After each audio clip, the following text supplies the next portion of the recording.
नमस्कार दोस्तों, आज हम लोग अपने इस वीडियो में भारतीय संविधान की क्वेश्चन देखेंगे।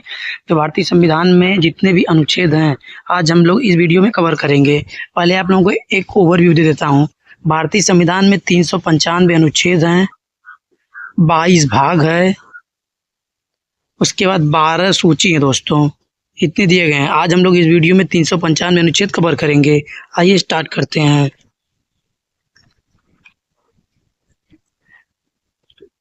अनुच्छेद 1 में क्या है, भारत संघ और संघ का नाम उसका राज्य क्षेत्र दिया गया है। वर्तमान में 28 राज्य, 8 केंद्र शासित प्रदेश हैं। अनुच्छेद 2 में नए राज्यों का प्रवेश या स्थापना दी गई है। अनुच्छेद 3 में नए राज्यों का निर्माण, वर्तमान राज्यों के क्षेत्र, सीमाओं एवं नामों में परिवर्तन है। अनुच्छेद 13 में क्या है, मूल अधिकारों से असंगत या अल्पीकरण करने वाली विधियां हैं। अनुच्छेद 14 क्या है, विधि के समझ समता है। अनुच्छेद 15 धर्म, मूल वंश, जाति, लिंग या जन्म स्थान के आधार पर विभेद किया गया है। अनुच्छेद 16 में लोक नियोजन के विषय पर अवसर की समानता है। अनुच्छेद 17 में अस्पृश्यता का अंत है। अनुच्छेद 18 में उपाधियों का अंत है। अनुच्छेद 19 वाक स्वतंत्रता एवं विषयक कुछ अधिकारों का संरक्षण दिया गया है। अनुच्छेद 20 में अपराधों के लिए दोष सिद्धि के संबंध में संरक्षण है। अनुच्छेद 21 में प्राण एवं दैहिक स्वतंत्रता का संरक्षण है। अनुच्छेद 21 का में शिक्षा का अधिकार है। अनुच्छेद 22 में कुछ दशाओं में गिरफ्तारी और निरोध से संरक्षण है। अनुच्छेद 23 में मानव के दुर्व्यापार एवं बलात्श्रम पर प्रतिषेध है। अनुच्छेद 24 में कारखानों आदि में बालकों के नियोजन का प्रतिषेध है। अनुच्छेद 25 में अंतःकरण की और धर्म के अबाध रूप से मानने, आचरण और प्रचार करने की स्वतंत्रता है। अनुच्छेद 26 में धार्मिक कार्यों के प्रबंधन की स्वतंत्रता है। अनुच्छेद 27 में किसी विशेष धर्म की अभिवृद्धि के लिए करों के संदाय के बारे में स्वतंत्रता है। अनुच्छेद 28 कुछ शिक्षा संस्थान धार्मिक शिक्षा या धार्मिक उपासना में उपस्थित होने के बारे में स्वतंत्रता है। अनुच्छेद 29 अल्पसंख्यक वर्गों के हितों का संरक्षण है। अनुच्छेद 30 शिक्षा संस्थाओं की स्थापना प्रशासन करने का अल्पसंख्यक वर्गों का अधिकार है। अनुच्छेद 32 देखते हैं। इस भाग द्वारा प्रदत्त अधिकारों को परिवर्तित कराने के लिए संवैधानिक उपचारों का अधिकार है। अनुच्छेद 39 का क्या है, पुरुष और स्त्री सभी को समान रूप से जीविका के पर्याप्त साधन प्राप्त करने का अधिकार है। अनुच्छेद 39 घ क्या है, पुरुषों और स्त्रियों को दोनों का समान कार्य के लिए समान वेतन ही मिलेगा।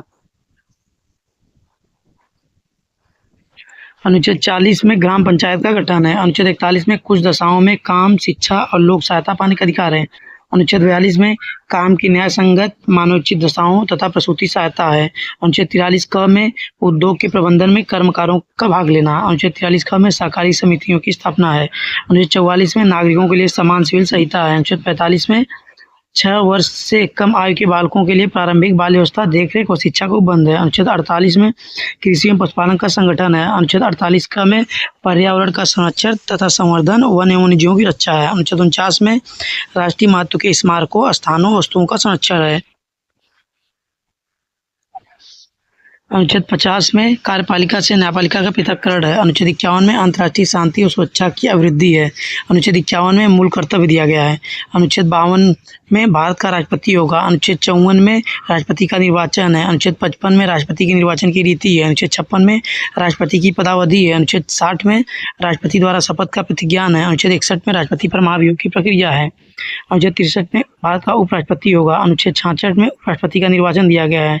अनुच्छेद 69 में उपराष्ट्रपति द्वारा शपथ या प्रतिज्ञान है। अनुच्छेद 72 में क्षमा आदि और कुछ मामलों में दंडादेश के निलंबन, परिहार, लघुकरण राष्ट्रपति की शक्ति दी गई है। अनुच्छेद 74 में राष्ट्रपति को सहायता और सलाह देने के लिए मंत्रिपरिषद है। अनुच्छेद 76 में भारत का महान्यायाधीश होगा। अनुच्छेद 77 में भारत सरकार की समस्त कार्यवाही राष्ट्रपति के नाम से की जाएगी। अनुच्छेद 80 में राज्यसभा की संरचना है। अनुच्छेद 81 में लोकसभा की संरचना है। अनुच्छेद 85 में संसद के सत्ता अवसान और विघटन के बारे में है। अनुच्छेद 87 राष्ट्रपति का विशेष अभिभाषण है। अनुच्छेद 93 लोकसभा का अध्यक्ष, उपाध्यक्ष लोकसभा यथाशीघ्र अपने 2 सदस्यों को अध्यक्ष और उपाध्यक्ष चुनेगी। जब जब अध्यक्ष या उपाध्यक्ष का पद रिक्त होगा तब लोकसभा किसी अन्य सदस्य को यथास्थिति अध्यक्ष या उपाध्यक्ष चुनेगी। अनुच्छेद 108 में कुछ दशाओं में दोनों की संयुक्त बैठक है। अनुच्छेद 109 में धन विधेयकों के संबंध में विशेष प्रक्रिया है। अनुच्छेद 110 में धन विधेयक की परिभाषा है। 111 में विधेयकों पर अनुमति का प्रावधान है। अनुच्छेद 112 में वार्षिक वित्तीय विवरण है। अनुच्छेद 115 में अनुपूरक अतिरिक्त या अधिक अनुदान है। अनुच्छेद 117 में वित्त विधेयकों के बारे में विशेष उपबंध का प्रावधान है। अनुच्छेद 120 में संसद के प्रयोग की जाने वाली भाषा का प्रावधान है। अनुच्छेद 123 में संसद के विश्रांति काल में अध्यादेश प्रख्यापित करने की राष्ट्रपति की शक्ति है।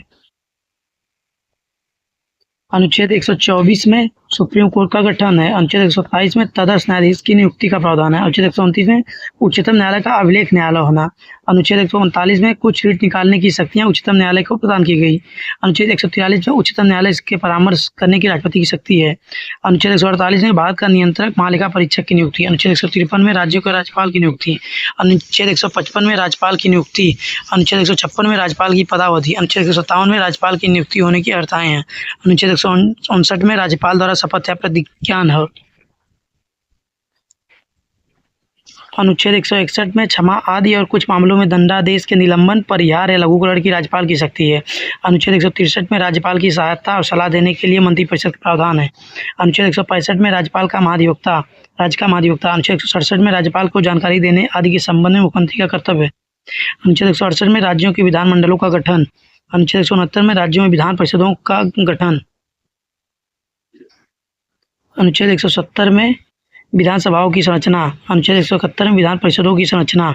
अनुच्छेद 176 में राज्यपाल का विशेष अभिभाषण। अनुच्छेद 187 में राज्य के विधानमंडल का सचिवालय। अनुच्छेद 199 में धन विधेयक की परिभाषा। अनुच्छेद 200 में विधेयकों पर अनुमति। अनुच्छेद 201 में क्या है, विचार के लिए आरक्षित विधेयक। अनुच्छेद 210 में विधानमंडल में प्रयोग की जाने वाली भाषा का प्रावधान है।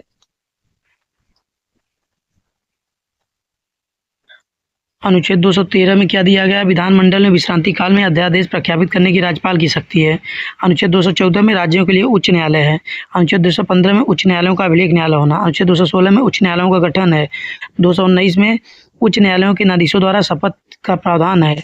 अनुच्छेद 226 में कुछ रीट निकालने की उच्च न्यायालय की शक्ति है। अनुच्छेद 231 में 2 या 2 से अधिक राज्यों के लिए एक ही उच्च न्यायालय की स्थापना है। अनुच्छेद 233 में जिला न्यायाधीशों की नियुक्ति का प्रावधान है। अनुच्छेद 239 में संघ राज्य क्षेत्रों का प्रशासन है। 239 क में कुछ संघ राज्य क्षेत्रों के लिए स्थानीय विधानमंडलों या मंत्री परिषदों या दोनों का सृजन के बारे में है। अनुच्छेद 239 क दिल्ली के संबंध में विशेष उपबंध है। अनुच्छेद 241 में संघ राज्य क्षेत्रों के लिए उच्च न्यायालय का प्रावधान है। अनुच्छेद 243 में परिभाषाएं हैं ग्राम पंचायत की। अनुच्छेद 243 त में परिभाषाएं हैं नगर पालिका की। 243 य घ में क्या है, जिला योजना के लिए समिति का प्रावधान है। 243 य में क्या है, महानगर योजना की समिति के लिए है। 243 य ज में परिभाषाएं हैं सहकारी सोसाइटी की। 244 में क्या अनुच्छेद, अनुसूचित क्षेत्रों और जनजाति क्षेत्रों का प्रशासन है। अनुच्छेद 248 में अवशिष्ट विधायी शक्तियां हैं। अनुच्छेद 249 में राज्य सूची के विषय के संबंध में राष्ट्रीय हित में विधि बनाने की संसद शक्ति। 262 में क्या है, अंतर्राज्यीय नदियों या दोनों के जल के संबंधी विवाद है। अनुच्छेद 263 क्या है, अंतर्राज्यीय परिषद के संबंध में उपबंध है। 266 भारत और राज्यों की संचित निधियों के लोक लेखा। 267 में आकस्मिकता निधि है। अनुच्छेद 279 क में माल एवं सेवा कर जीएसटी है। अनुच्छेद 280 में वित्त आयोग है। अनुच्छेद 312 में अखिल भारतीय सभाएं हैं। अनुच्छेद 315 में संघ एवं राज्यों के लिए लोकसभा आयोग का गठन है। अनुच्छेद 323 में लोकसभा आयोग के प्रतिवेदन है।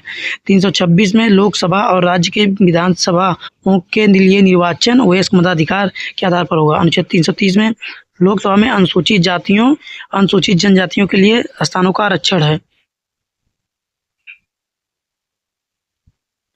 अनुच्छेद 332 में राज्य की विधानसभाओं में अनुसूचित जातियों और अनुसूचित जनजातियों के लिए स्थानों का आरक्षण है। अनुच्छेद 338 राष्ट्रीय अनुसूचित जाति आयोग का गठन है। अनुच्छेद 338 के राष्ट्रीय अनुसूचित जनजाति आयोग का गठन है। अनुच्छेद 338 का पिछड़े वर्ग के लिए राष्ट्रीय आयोग है। अनुच्छेद 343 संघ की राजभाषा है।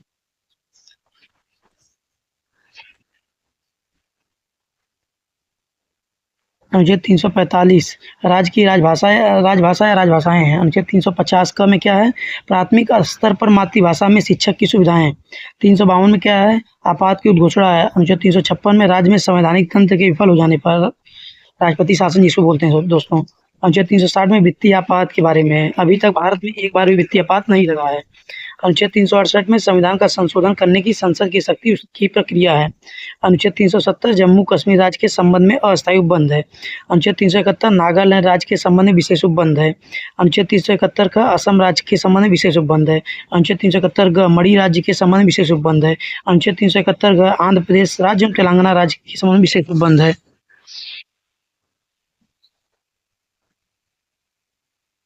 अनुच्छेद 371 आंध्र प्रदेश में केंद्रीय विश्वविद्यालय की स्थापना है। अनुच्छेद 371 छ सिक्किम राज्य के संबंध विशेष उपबंध है। अनुच्छेद 371 छ मिजोरम राज्य के संबंध है। अनुच्छेद 371 ज अरुणाचल प्रदेश के बारे में दिया गया है। अनुच्छेद 371 ज गोवा राज्य के संबंध विशेष उपबंध है।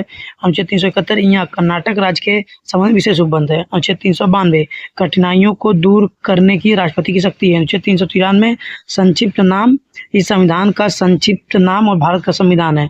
धन्यवाद दोस्तों, मिलते हैं आपसे नेक्स्ट वीडियो में।